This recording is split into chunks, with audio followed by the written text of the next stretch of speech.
Conhecendo Deus.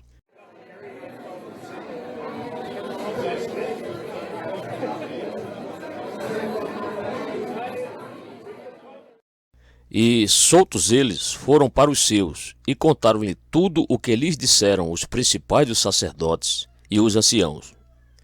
E ouvindo eles isto, unânimes levantaram a voz a Deus e disseram: Senhor, Tu és o que fizeste o céu e a terra e o mar, e tudo o que neles há. Atos 4, verso 23 e 24. Estes versículos, naturalmente, narram a sequência dos eventos que estivemos considerando nos 2 parágrafos anteriores. Pedro e João tinham sido acusados perante o grande conselho judaico, o Sinédrio. Tinham sido levados ao tribunal, não só por causa do milagre que eles tinham realizado na cura do homem coxo, mas também, ainda mais, talvez por causa da sua pregação. E como estivemos vendo, eles tinham firmado sua posição na sala da corte e tinham proferido a sua mensagem com real ousadia. Apesar de serem homens comuns, pescadores, incultos e ignorantes, não foram intimidados ou amedrontados pelo grande sinédrio e disseram, aspas, julgai vós se é justo diante de Deus ouvir-vos antes a vós do que a Deus, porque não podemos deixar de falar do que temos visto e ouvido, fecha aspas. O sinédrio foi forçado a deixá-los ir, e então estavam Pedro e João mandados embora com uma tremenda admoestação, uma grande ameaça de que, se persistissem em falar no nome de Jesus, não só seriam presos de novo, mas indubitavelmente seriam mortos. Sendo assim, que fizeram Pedro e João?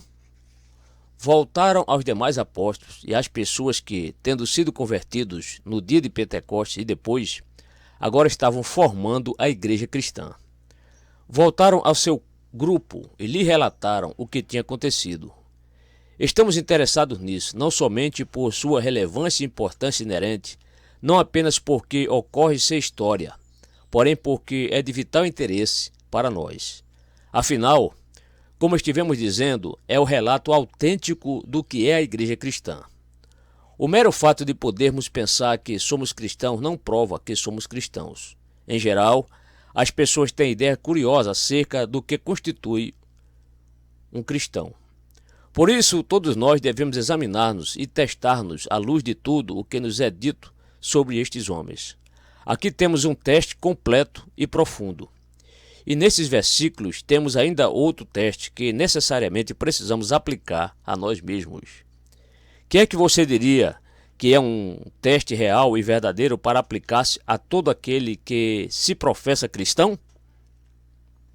Alguns parecem pensar que ser cristão é mera questão de tradição e de criação, que se acontece que você foi criado num país chamado cristão e foi ensinado a ir à igreja, e à capela, e à escola dominical, então, automaticamente, isso faz de você um cristão. Seria isso que o cristianismo significa? Poderia você ser cristão sem saber nada da Bíblia, sem entender os seus ensinos, sem poder dar uma razão e por que é cristão? Cristianismo é simplesmente questão de costume e hábito? Bem, eu não digo que não há nenhum valor na tradição, porque há, graças a Deus, por toda boa tradição. Contudo, se isso é tudo o que você tem, você está numa condição perigosa e patética.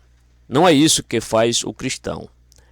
Há depois pessoas que parecem pensar que ser cristão significa sustentar um certo conjunto de crenças. Naturalmente, isso é importante. Não se pode ser cristão sem crer em alguma coisa.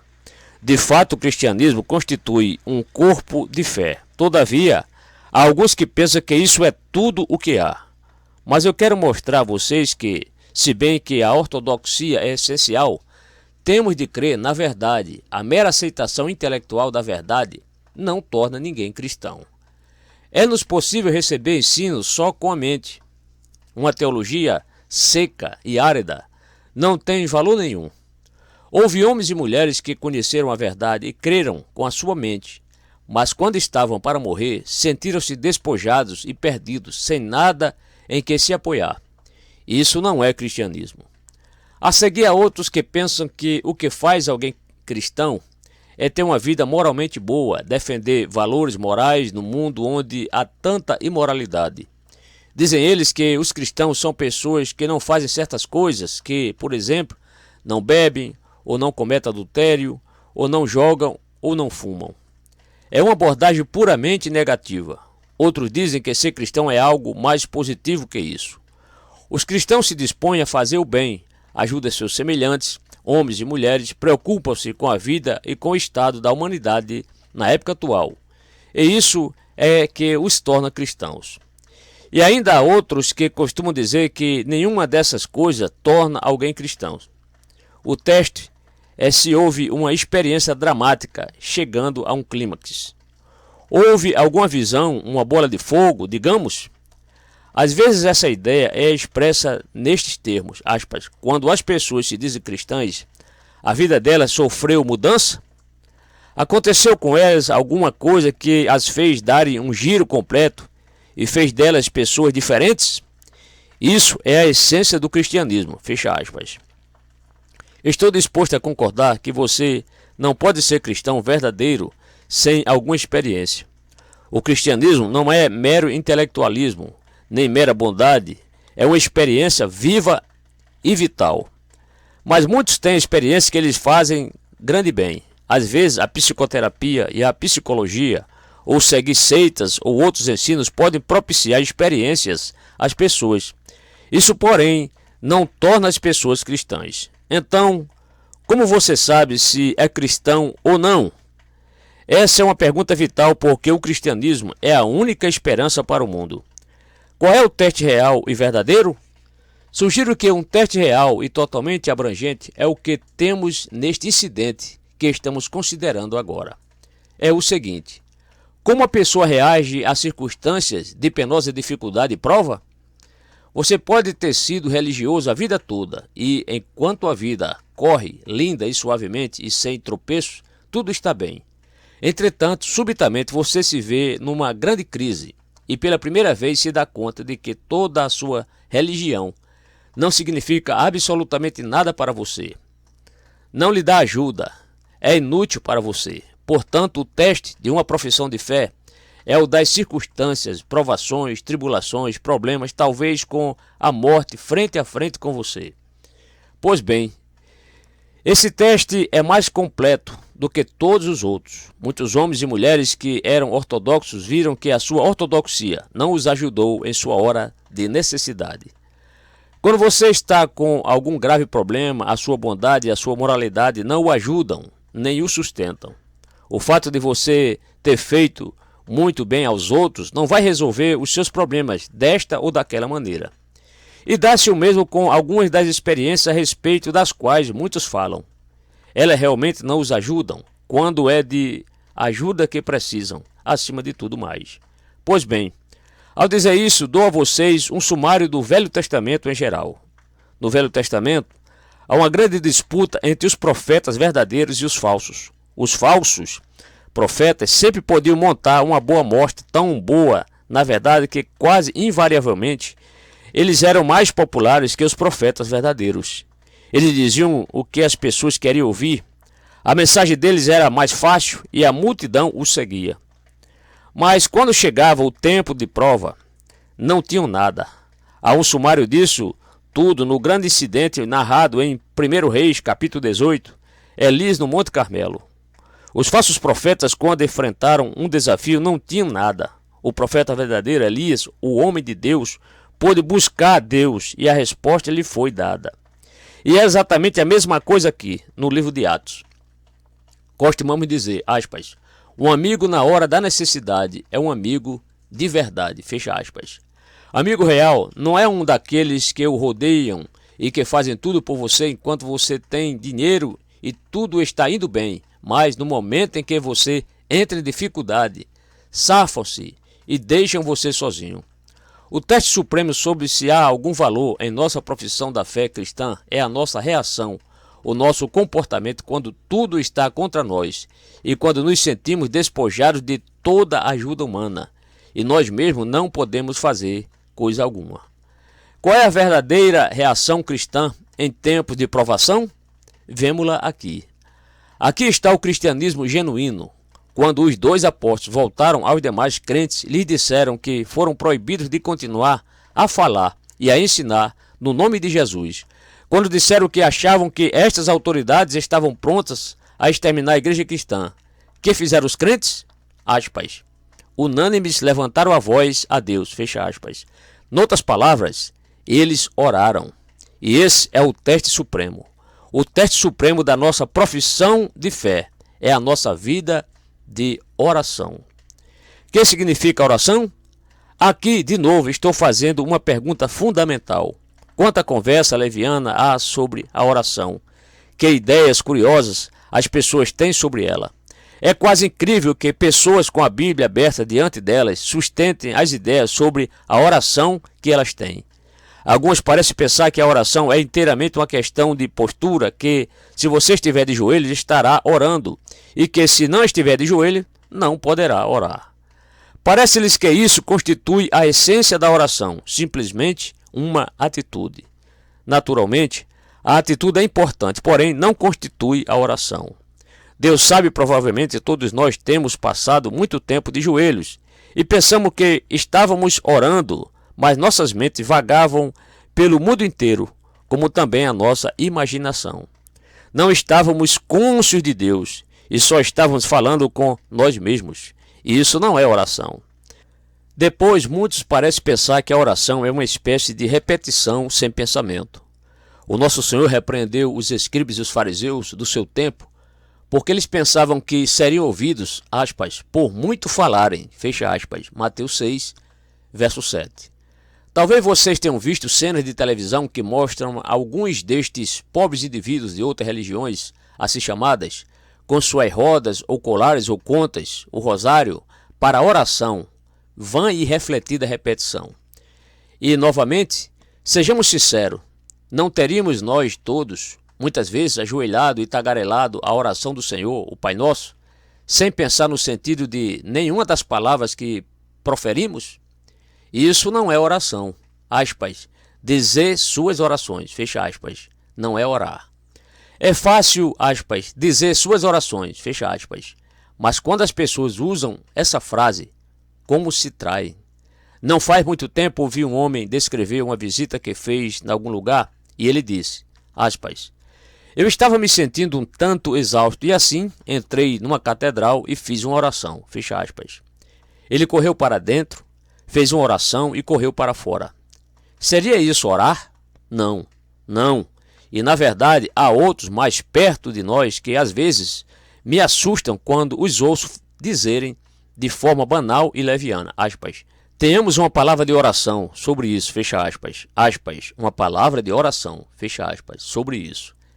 É quase como mandar um telegrama. Isso não é oração. Outra coisa, a verdadeira oração não duvida. Sabemos o que é estar de joelhos quando estamos em dificuldade e não saber o que devemos fazer. Dizemos, aspas, será que há mesmo alguma coisa no cristianismo? Haverá mesmo alguém que nos ouve? Fecha aspas. E assim passamos o nosso tempo de joelhos discutindo com as nossas dúvidas e tentando persuadir-nos. Isso não é oração. Eventualmente pode levar a ela, porém não é oração. Não, na verdadeira oração não há incerteza. Depois alguns já lemos sobre esse tipo de coisa e pode ser que nós mesmos tenhamos agido dessa forma, cuja noção de oração é mais ou menos a seguinte. Você está numa situação de desespero e não sabe o que fazer. Então, de repente, lembra-se de Deus e, num estado de pânico e de desespero, põe-se a orar freneticamente. Você faz uma espécie de tentativa. Você clama, aspas, a todo e qualquer Deus que exista, fecha aspas, esperando contra a esperança. Você não sabe o que está fazendo. Você está desorientado e nervoso e grita no vazio, na esperança de que aconteça alguma coisa. Mas isso não é oração.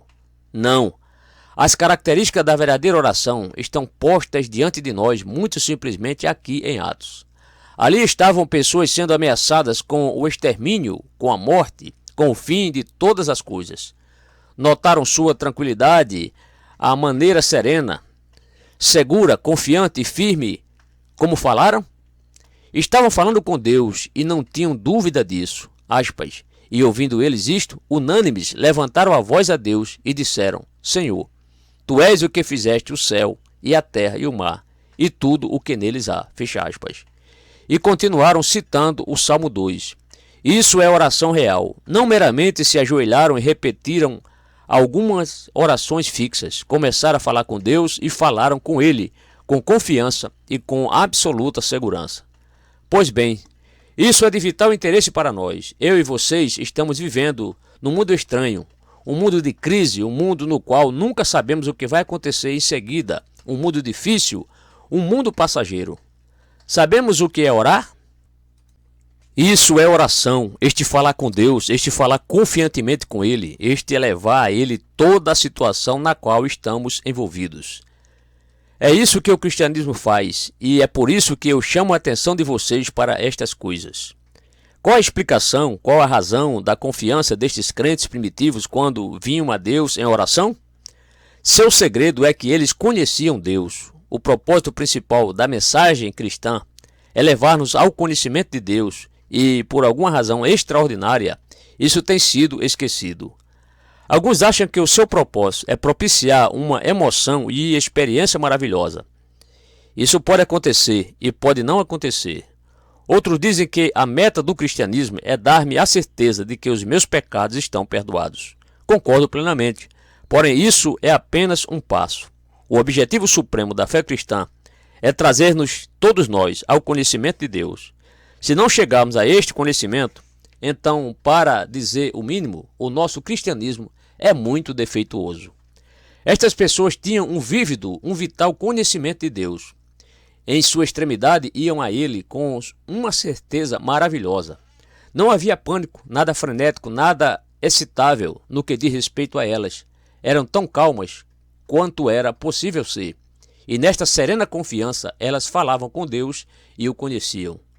Pois bem, o Novo Testamento descreve os cristãos como pessoas que conhecem Deus. Ouçam o apóstolo Paulo quando expressa isso aos Gálatas, aspas, mas quando não conhecieis a Deus, fecha aspas, diz ele, aspas, servieis ao que por natureza não são deuses, mas agora, conhecendo a Deus, ou antes sendo conhecidos de Deus, como tornais outra vez a estes rudimentos fracos e pobres aos quais de novo quereis servir? Fecha aspas, Gálatas 4, versos 8 e 9. Nesta significativa declaração, Paulo argumenta no sentido de que, embora tenha havido outro tempo, quando os seus leitores não conheciam Deus, agora conheciam. E isso é a verdadeira essência da posição cristã. Que é que caracteriza este conhecimento que os cristãos têm de Deus? Bem, evidentemente, por este incidente de Atos, capítulo 4, podemos ver que estes homens e mulheres aqui no princípio da igreja conheciam Deus como o Deus vivo. Eles estavam falando com uma pessoa, com um ser vivo. Isso é a essência da oração e se vê logo na superfície deste registro. Estas pessoas não estavam gritando no vácuo, estavam indo à presença de alguém que eles conheciam. E quão vitavelmente importante é isso. Esse é também um grande contraste que se pode traçar entre o Velho Testamento e o Novo. Os cristãos gálatas e até mesmo alguns destes referidos aqui em Atos, antes de serem cristãos, tinham sido adoradores de ídolos. Achavam isso certo e tinham erigido templos para eles. Tinham feito deuses de prata, de madeira e de pedra, inclinavam-se diante deles e lhes ofereciam sacrifícios. Haviam sido constantes em sua adoração e a sua religião significava muito para eles. Mas eles estavam adorando o nada. Seus ídolos não tinham vida, eram mortos. Os ídolos não podiam fazer coisa alguma. Seus adoradores tinham que fazer tudo por eles e para eles. Ora, adorar deuses mortos, deuses sem vida, a projeção de ideias humanas, isso é idolatria. E muitos continuam fazendo isso. Eles não conhecem o Deus vivo. E isso não é verdade só com relação aos idólatras. Esse é também todo o problema com os filósofos. Alguns deles dizem que creem em Deus. Porém, o que é seu Deus? É apenas alguma grande ideia. Veja os termos que eles empregam. Vejam como eles se traem. Eles falam acerca do, aspas, absoluto, fecha aspas, ou da, aspas, causa incausada, fecha aspas. Entretanto, isso é um conceito, uma ideia. Não há nenhuma pessoa ali, não há vida. Em Atos, porém, estes crentes não estavam orando ao, aspas, absoluto, fecha aspas, ou à, aspas, realidade última, fecha aspas, ou ao, aspas, fundamento do ser, fecha aspas. Não, não. Eles estavam orando a uma pessoa, a alguém a quem eles podiam dirigir-se, um Deus pessoal. Isso é um completo contraste com a idolatria, seja a idolatria do populacho, seja a idolatria refinada e sutil, sofisticada dos filósofos. Tampouco oravam a, aspas, algo, fecha aspas, vago. Com quem vocês estão falando quando pensavam que estavam orando? Que é que estavam fazendo? E do que estavam cônscios? Aos que nos dizem que o grande valor da oração é que ela nos habilita a termos belos pensamentos e que, portanto, nos sentimos melhor por tê-la feito. Lembro-me de um homem que uma vez estava pregando sobre a oração. Ouvi-o pelo rádio e foi assim que ele se expressou, aspas, 5 minutos por dia, pelo bem da saúde, fecha aspas. Outros vão mais longe e dizem que quando vocês estão orando por outras pessoas, realmente estão transferindo pensamentos de cura para elas. Mas isso não tem nada a ver com a oração. Não, não. Orar é falar com o Deus vivo, o Deus que age, o Deus que sabe onde estamos e quais as circunstâncias em que nos encontramos e que pode fazer algo a respeito. Em segundo lugar, estes cristãos de Atos criam que este Deus vivo é todo-poderoso. Dizem-nos o texto, aspas, unânimes levantaram a voz e disseram, Senhor, fecha aspas. Ora, essa é uma palavra tremenda. A palavra grega significa que ele é um Senhor soberano de poder absoluto. É a palavra da qual deriva a nossa palavra, aspas, déspota, fecha aspas. Se bem que déspota é uma corrupção da ideia. O termo sugere poder e autoridade ilimitados. Aquele com quem estas pessoas estavam falando é o soberano Senhor do universo inteiro. É da real essência da verdadeira oração que alguém que esteja em terrificantes e terríveis circunstâncias vai, sem hesitação, imediata e diretamente, com confiança, com segurança e com ousadia a este Senhor soberano. Nós o conhecemos? Podemos voltar-nos para ele dessa maneira em nossa hora de necessidade e de provação? Isso é cristianismo. Houve tempo em que estes cristãos primitivos não podiam fazer isso, mas agora podiam. E foi esse o fato que fez da igreja primitiva o que ela foi, que a levou a alvoroçar o mundo. E esta mensagem dinâmica, que sempre se fez manifesta em todos os períodos de avivamento e reforma, é a única esperança para o mundo atual. Aqui está ela, o conhecimento do único Deus vivo e verdadeiro, cujo poder é infinito e eterno. É conhecer Deus deste modo que faz a diferença entre religião e cristianismo. O cristianismo não é religião. Religião é a falsificação que tem desencaminhado muita gente e que, acredito, está mantendo milhares fora da igreja cristã. O povo olha para as nossas igrejas e capelas e não vê nada senão religião. E não a quer. Concordo com eles. Eu tampouco a quero. O que nós queremos, o que necessitamos e o que recomendamos é isto: o conhecimento do Senhor Deus do universo. Há alguma coisa comparável a isso? Temos esse conhecimento? Podemos firmar-nos nele confiantemente, venha o que vier? Permitam que eu o coloque desta maneira. Como se pode chegar a este conhecimento? Em que se baseia? Como posso conseguir conhecer Deus de modo que eu possa dirigir-me a Ele e orar com estas pessoas oraram em sua hora da necessidade? Aqui nos é dada a resposta plena e completa. Não é só questão de experiência. É isso. Mas não somente isso. É aí que as experiências podem ser tão traiçoeiras. Se você separarem a experiência daquilo que a verdade da Bíblia, estarão fazendo uma coisa muito perigosa. A experiência verdadeira é de valor, é a que resulta do ensino da Bíblia. Daí, de acordo com a Bíblia, como se há de conhecer Deus? Primeiro, pela natureza. Ali estavam os apóstolos nesta crise e, contudo, não achavam que estavam desperdiçando suas palavras ou seu tempo em falar a Deus. Aspas, Senhor, Tu és o Deus que fizeste o céu, e a terra, e o mar, e tudo que neles há. Fecha aspas. Pois bem, Estamos vivendo numa época em que as pessoas acham que é inteligente dizer que, porque são pessoas cristãs, não precisam do Velho Testamento. Os cristãos primitivos não pensavam assim. Deus não começou a viver quando Jesus Cristo nasceu. Deus sempre era e sempre será. Deus é eterno. A encarnação é simplesmente um ponto divisor. Você não começa em Jesus Cristo. Digo isso arriscando-me a ser mal entendido, mas conheço muitos, atualmente, que em ninguém falam, exceto no Filho, o Filho de Deus, o Senhor Jesus Cristo. Nunca mencionam Deus o Pai. Todavia, isso não é cristianismo do Novo Testamento. O Deus em que eu creio é o Deus do Gênesis. Aspas, no princípio criou Deus os céus e a terra, fecha aspas. O cristianismo do Novo Testamento começa com Deus, o Criador. Pois esta é a grande ênfase da Bíblia. Deus é o Deus eterno e sempiterno. Os apóstolos sabiam que não estariam vivos, senão por ele. Não existiria mundo para nele viver se não fosse ele. Não haveria nada, não fosse Deus. O Novo Testamento está repleto disso. Vejam a Epístola aos Hebreus. O autor estava escrevendo a pessoas que estavam em dificuldade.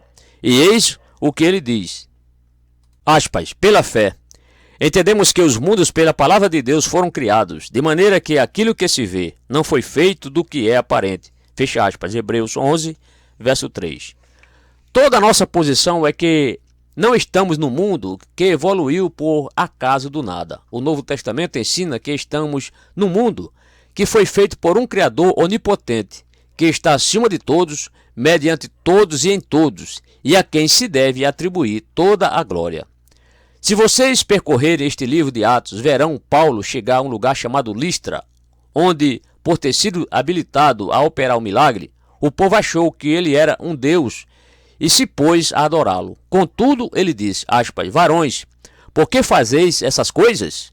Nós também somos homens como vós, sujeitos às mesmas paixões, e vos anunciamos que vos convertais dessas vaidades ao Deus vivo, que fez o céu e a terra e o mar, e tudo quanto há neles. Fecha aspas. Atos 14, verso 15. E pregou exatamente a mesma coisa aos filósofos estoicos, epicureus e outros na grande cidade de Atenas. E quando Paulo escreveu a sua grande epístola aos Romanos, expôs a mesma tese. Porque ele não se envergonhava do evangelho de Cristo? Porque é o poder de Deus para a salvação de todo aquele que crê, primeiro do judeu e também do grego. Porque nele se descobre a justiça de Deus, de fé em fé, como está escrito, mas o justo viverá da fé. Porque do céu se manifesta a ira de Deus sobre toda a impiedade e injustiça dos homens, que detêm a verdade e injustiça. Porquanto, o que de Deus se pode conhecer, nele se manifesta, porque Deus lo manifestou. Porque as suas coisas invisíveis, desde a criação do mundo, tanto o seu eterno poder como a sua divindade, se entendem e claramente se veem pelas coisas que estão criadas, para que eles fiquem inexcusáveis. Romanos 1, versos 16 a 20. Estes homens criam que todo o universo foi feito por Deus e que ele o controla e o sustenta. Este é o Deus com que eles estão falando. Você conhece este Deus? Bem, se você não o conhece, convido-o a observar a natureza e a criação. Observa a ordem, o desígnio e a disposição das obras criadas. Seria tudo fruto do acaso? Examine as evidências, a complexidade, o bom gosto e o equilíbrio de todo o conjunto da vida criada. Seria tudo fortuito, contingente? É evidente que não. Há uma mente por trás disso tudo, um grande propósito e desígnio. Ou como diz James Joyce, há um grande matemático por trás disso tudo. Há um Deus vivo, um Deus que pôde dizer, aspas, haja luz, e houve luz, fecha aspas. Um Deus que traz à existência as coisas que não existiam, criando algo do nada. Deus, o Criador, sempiterno. Em segundo lugar, somos informados de que se deve conhecer este Deus pela revelação. Tendo dito, aspas, tu és o Deus que fizeste o céu, e a terra e o mar, e tudo o que neles há, fecha aspas. Foram adiante e acrescentaram, aspas, que disseste pela boca de Davi, teu servo. Fecha aspas. Uma tradução melhor é, aspas, que pelo Espírito Santo, mediante a boca do teu servo Davi, disseste, fecha aspas. E depois citaram o Salmo 2. Portanto, se você quiser conhecer Deus, consulte a natureza e a criação, e depois tendo começado a sentir que há algo que você não entende, alguma coisa imensa, alguma coisa profunda, alguma coisa que está além da computação e compreensão humana, vem a Bíblia. E nela você encontrará coisas extraordinárias. E nada talvez mais extraordinário que a profecia. Observe Davi, rei de Israel, que viveu há perto de 1000 anos antes do nascimento de Cristo. Ele escreveu o Salmo 2, e nele descreve uma grande pessoa, não a si próprio, mas aquele a quem Deus diz, aspas, tu és meu filho, eu hoje te gerei, fecha aspas. Versículo 7. Este é alguém que pode governar reis e príncipes e nações com vara de ferro, e de quem ele diz, aspas, beijai o filho, fecha aspas. Versículo 12. Faça isso enquanto pode. Ele é um governador poderoso. Com o discernimento dado a eles pelo Espírito Santo, os crentes primitivos viram, como Davi tinha visto, que esta é uma descrição do Messias, que havia de vir, o Filho de Deus. Bem, isso é profecia, e você a verá através de todo o Velho Testamento.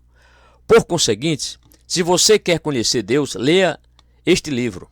Observe as profecias, observe a época em que foram feitas, observe os pormenores e depois observe o seu cumprimento no Novo Testamento. Davi era um homem muito capaz, porém, você acha que Davi poderia imaginar 1000 anos antes os detalhes preciosos acerca do Filho de Deus que estão registrados nos Evangelhos? Tomemos o caso dos grandes profetas do século VIII a.C. Como foi que eles chegaram ao seu conhecimento? Como souberam que Jesus ia nascer na pequena cidade de Belém ou que entraria em Jerusalém cavalgando jumentinho? De onde derivam o conhecimento? Aqui está a única resposta. Aí está um Deus vivo, não um pedaço de madeira ou de pedra ou de metal, e sim um Deus que age, e ele revelou a verdade. Ele se fez conhecido, ele deu informações a seu respeito aos homens e às mulheres. Foi ele que deu a Moisés os 10 mandamentos, foi ele que deu a revelação de si e da sua verdade por meio dos profetas. Se não fosse outro motivo para crer em Deus, este seria suficiente. O argumento da profecia é incontestável. E depois, o próximo elemento é a história. Esta é uma grande prova da existência do Deus vivo. E quantas vezes, em tempos de crise, caímos de volta nisso? Graças a Deus por isso. Esta é a grande mensagem do Velho Testamento. A história da salvação realizada por Deus não começou, reitero, no nascimento de Jesus Cristo em Belém da Judéia. Não. Ela veio cruzando todos os séculos. Jesus Cristo veio quando chegou, aspas, a plenitude dos tempos, fecha aspas, Gálatas 4, verso 4. O Velho Testamento é um livro de história que simplesmente conta o que Deus esteve realizando antes do seu Filho vir a este mundo. É uma prova do fato de que Ele é o Senhor, Deus Todo-Poderoso, o governador do universo, e que Ele tem toda a autoridade e poder. Leiam a história do Velho Testamento e verão isto. Ele é um Deus que não somente pode criar um mundo, pode também destruí-lo. Ele é um Deus que trouxe à existência uma nação, os filhos de Israel. Ele os criou de um homem cujo nome era Abraão, e os conduziu e os dirigiu e os libertou. Se você puder explicar a história dos judeus sem levar em conta as intervenções do Deus vivo, então você tem uma capacidade que nem imaginar eu posso, quanto mais atingi-la. Há unicamente uma explicação da existência dos filhos de Israel, uma explicação à qual os escritores do Velho Testamento dão ênfase constantemente. O povo de Israel não era ninguém, não era nada. Como triunfou? Deus agiu em seu favor. Quando em Jerusalém os apóstolos estavam orando, Deus deu mais uma prova do que Ele é um Deus vivo e de que, para Ele, nada é impossível. Como Ele fez isso? Fazendo estremecer o lugar onde estavam orando, versículo 31. Foi tão somente uma prova do fato de que Deus é um Deus vivo e de que estas pessoas não estavam falando para um espaço vazio, nem se dirigindo a deuses da sua própria fabricação, e sim àquele que tinha feito o universo e ainda o estava controlando e que podia abalar edifícios, homens, impérios e reinos quando quisesse. Era esse o Deus a quem eles oravam, daí sua serenidade e sua confiança. E repito, não seria essa também a história geral do Velho Testamento? O Deus que fez o mundo, destruiu-o no dilúvio e depois o restaurou? Quando, em sua loucura, o povo tentou construir uma torre que chegasse ao céu, ele destruiu seus planos, confundindo-lhes a língua, para que não mais se entendessem. Ele é o Deus do Êxodo, não se esqueçam. Quando os descendentes de Abraão eram escravos no Egito, estavam completamente desamparados. O Egito era então o poder dominante do mundo, e Faraó tinha exércitos, carros de guerra e cavaleiros. O povo hebreu era um punhado de pessoas comuns, apenas um povo agrícola e nômade, e não tinha nada. Poderia-se fazer alguma coisa a favor deles? Os hebreus não podiam fazer nada, mas Deus pode fazer tudo quanto lhe aprouver. E ouvindo seu clamor, como o clamor destas pessoas em Atos, ele lhe respondeu, enviou-lhes um libertador. Deus levou os cavaleiros de Faraó para dentro do Mar Vermelho e depois os cobriu com as águas e os destruiu. Abalou-os, reduzindo-os a nada, e livrou o seu povo. Esse é o Deus em que estas pessoas criam e que eu recomendo a vocês. Leiam o Velho Testamento, bem como o Novo, e o verão ali. Contemplem a grande cena no Monte Carmelo, com Elias e os 850 falsos profetas contra ele. Depois que escarificaram sua carne e clamaram aos seus deuses que nada podiam fazer, Elias muito calmamente disse, aspas, ó Senhor, fecha aspas, a mesma espécie de oração oferecida por estes crentes aqui, aspas, manifeste-se hoje, que tu és Deus em Israel, fecha aspas, 1 Reis 18:36, manifeste-se, e ele o fez. Enviou um fogo que consumiu as ofertas, a lenha e as pedras e lambeu a água que estava no rego. Deus respondendo, o Deus de Elias, o Deus do Monte Carmelo, o Deus que se aplicou a destruir Senaqueribe e todos os seus poderosos exércitos numa noite, este Deus pode fazer virar o feitiço contra o feiticeiro. Ele faz estremecer o que quiser, como fez estremecer este edifício aqui em Jerusalém, quando os crentes estavam orando. Portanto, a história lhes falará deste Deus, mas acima e além de tudo mais, a prova suprema é Jesus de Nazaré, referido aqui como, aspas, o teu santo filho Jesus, fecha aspas. Vocês querem ter uma prova absoluta da existência do Deus vivo, verdadeiro, eterno, o soberano Senhor do universo? Aqui a temos. Ele enviou seu único filho ao mundo. Ele tinha dito que o faria. Tinha prometido através dos séculos e depois cumpriu meticulosamente a sua promessa em todos os pormenores. E o bebê nasceu em Belém. O Filho de Deus, a prova do seu poder eterno. Querem saber se Deus é um Deus vivo e verdadeiro? Olhem para Jesus de Nazaré. Ele disse, aspas, quem me vê, a mim, vê o Pai. Fecha aspas. João 14, verso 9. E então, que é que vocês veem nele? Bem, não somente veem santidade, e sim também veem autoridade, veem poder. Lá está ele dormindo no barco. Retumba a tempestade, os vagalhões rolam, e o vento ruge, e os seus discípulos o acordam e dizem, aspas, mestre, não se te dá que pereçamos? Fecha aspas. Então, com calma e com a majestade de Deus, ele diz ao vento furioso, aspas, cala-te, aquieta-te, fecha aspas. E nos diz o texto que, aspas, houve grande bonança, fecha aspas, Marcos 4, verso 37 a 41. Isso é poder vivo, isso é autoridade sobre os elementos, isso é autoridade sobre o universo. Ele pôde curar os enfermos, pôde ressuscitar os mortos e dar vista aos cegos. Não havia nada que ele não pudesse fazer. Considere seus milagres e seu poder. Mas o crucificaram e ele morreu em aparente fraqueza e o puseram num túmulo. Foi isso o fim da história? É evidente que não. Ele rompeu os grilhões da morte e, aspas, ressurgiu triunfante sobre o sepulcro, fecha aspas. O último inimigo não teve poder sobre ele. Ele tem todo o poder no céu e na terra. Ele vence qualquer coisa e reduz a nada todos os seus inimigos. Estes crentes tinham visto isso e por isso podiam orar a Deus. O nosso Senhor lhes havia dito, vou voltar ao meu Pai. E se vocês quiserem alguma coisa, orem ao meu Pai, e eu estarei ali para representá-los e encaminhar suas orações. O seu Pai já sabe tudo sobre vocês e sobre as suas necessidades, mas orem a Ele em meu nome, e eu estarei ali e acrescentarei o incenso da minha pessoa às suas débeis petições. Eles sabiam disso tudo. Eles tinham visto Cristo ressurreto, conheciam o poder do Cristo vivo, e assim oravam com confiança. E não se esqueçam de que estas eram as pessoas que tinham passado pelo dia de Pentecostes.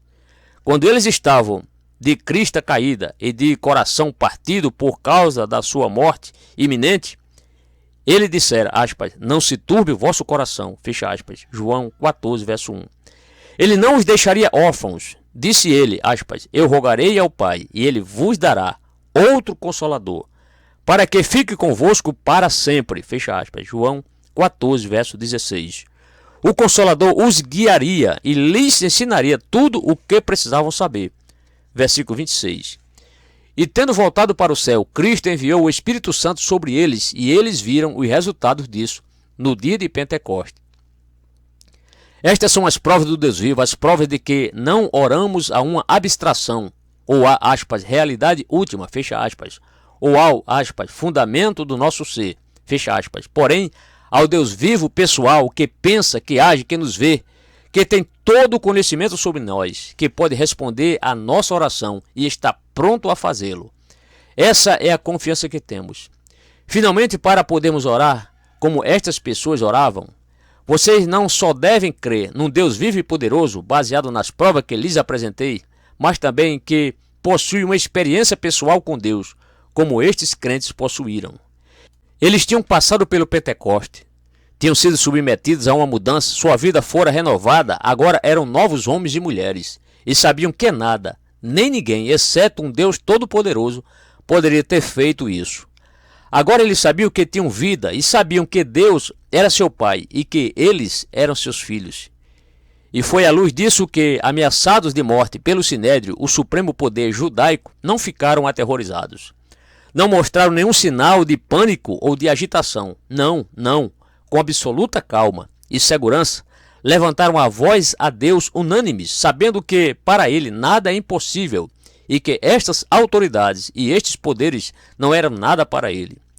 O Deus que pôde tratar vitoriosamente do caso de um faraó e de um Senaqueribe, um Deus que pôde fazer submergir o universo inteiro quando quis, quem eram essas autoridades para ele? E assim, com toda a serenidade, os apóstolos disseram a ele tudo sobre isso e lhe rogaram que, por seu nome e por sua glória, vindicassem a sua verdade, vindicassem seu Filho para fazer com que estas pessoas soubessem que ele é o Deus vivo e que Cristo é seu Filho, que veio ao mundo para salvá-los. E nós temos a mesma esperança. Seja o que for que nos aconteça, podemos voltar-nos para ele e dizer: ó misericórdia ampla e limitada, ó porta sempre aberta, que faremos sentir, Senhor, quando nos secarem olhos e coração, quando tudo parecer contra nós vir, e ao desespero total nos impelir, sabemos que uma porta aberta está, e que um ouvido ouvirá nossa oração. Oswald Allen. Você conhece este Deus vivo? Insisto em minha pergunta porque torno a dizer-lhe, como lhe disse no princípio, que o mundo inteiro vai ser abalado, talvez logo pela última vez, porque temos uma profecia sobre isso também. Eis os termos em que ele o expressa. Está muito claro, aspas, a voz do qual moveu então a terra, mas agora anunciou dizendo: ainda uma vez comoverei, não só a terra, senão também o céu. E esta palavra, ainda uma vez, mostra a mudança das coisas móveis, como coisas feitas para que as imóveis permaneçam, fecha aspas. Hebreus 12, versos 26 e 27. O seu país será abalado, os seus reis, rainhas, príncipes, imperadores, presidentes e primeiros ministros serão abalados e reduzidos a nada. A terra e o céu serão abalados, os aparelhos de televisão serão despedaçados, não restará coisa alguma. Os bares vão virar cascalhos no solo, e as bandas de música dos bailes virão a ser uma confusão de nulidade. Tudo aquilo pelo que e para o que os homens vivem será levado ao esquecimento e reduzido a nada. Mas você permanecerá, e esta é a questão para você e para todos nós. Nesse cataclismo final, você será possuidor de coisas inabaláveis? Você conhecerá este Deus vivo e verdadeiro, este Senhor soberano sobre o universo, mediante seu bendito e amado Filho e por meio do poder do Espírito Santo? Cristo veio a este mundo para formar um reino que não pode ser abalado, o reino de Deus. E a questão vital para todos nós é a seguinte: estamos nós neste reino que nunca poderá ser abalado? Como entrar nesse reino? Muito simplesmente. Confesse a Deus o seu pecado, reconheça a sua arrogância, a sua ridícula impudência em debater estas questões. Confesse-a e peça-lhe que eu receba, e ele o receberá. Aspas. Deus amou o mundo de tal maneira que deu seu Filho unigênito para que todo aquele que nele crê não pereça, mas tenha a vida eterna. Fecha aspas. João 3, verso 16. Aspas. Crê no Senhor Jesus Cristo e serás salvo. Fecha aspas. Atos 16, 31. Você entrará em seu reino, o reino eterno, o reino sempiterno, o reino de Deus e sua glória.